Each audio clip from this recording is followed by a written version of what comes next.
नमस्कार। एसई दिने विद्यार्थीहरू उमेरको कारणले वार्षिक परीक्षा एसईको फर्महरू नपाउने अवस्थाहरू पनि केही छन्। जसले गर्दाखेरि बच्चाहरू परीक्षामा समावेश हुन पाएका छैनन् अथवा फर्म भर्न पाएका छैनन्। आउनुहोस् आज यसै विषयमा चर्चा गरौँ। राष्ट्रिय पाठ्यक्रम प्रारूप 2076 को निर्देशनअनुसार अथवा त्यसमा टेकेर हाम्रो पाठ्यक्रमहरू निर्माण भएका छन्, कार्यान्वयनमा आएका छन्।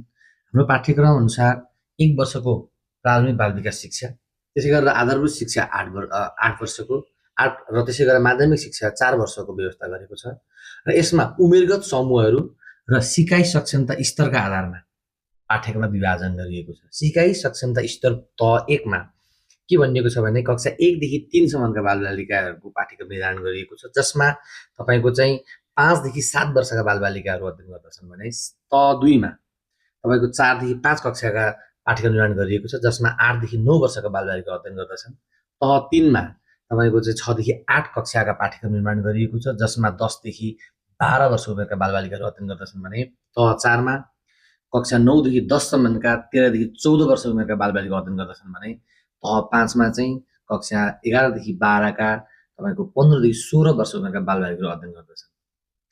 हाम्रो शिक्षा नियावलीको दफा 78 को उपदफा 6 मा स्पष्ट के लेखिएको छ भने 14 वर्ष उमेर पुरा नभएका बालबालिकाहरूले एसई परीक्षामा समावेश हुन पाइने छैन भन्ने लेखिएको छ।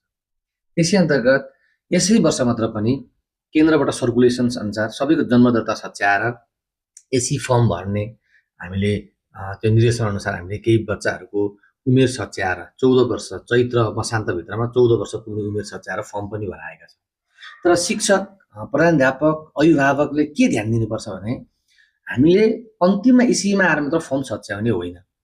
हामीले एउटा सूत्र छ, जति कक्षामा पढ्छ त्यसमा 4 जोड्नुपर्ने हुन्छ। जस्तै 1 कक्षामा कुनै बच्चा पढ्छ भने त्यसमा 4 जोड्नु भयो भने 5 वर्ष, कम्तीमा पनि त्यो बच्चा 1 मा पुग्दा 5 वर्षको बच्चा हुनुपर्छ। त्यसै तपाईको नानी 2 मा पढ्छ भने त्यसमा 4 जोड्नुस्। कम्तीमा त्यो बच्चा 2 मा पढ्दा 6 वर्षको हुनुपर्छ। तपाईको बच्चा 3 मा पढ्छ भने त्यसमा 4 जोड्नुस्। कम्तीमा त्यो बच्चा 7 वर्ष छैन, ध्यान दिनु। त्यसै गरेर कक्षा 5 मा पढ्ने बच्चा छ भने उसको उमेर कम्तीमा 5 कक्षा प्लस 4 वर्ष जोड्नुस्, कम्तीमा 9 वर्ष हुनुपर्छ। यसरी नै कक्षा 8 मा पढ्ने बच्चा छ भने कक्षा 8 कक्षामा 4 वर्ष जोड्नुस्, कम्तीमा उसको उमेर 12 वर्ष हुनुपर्छ।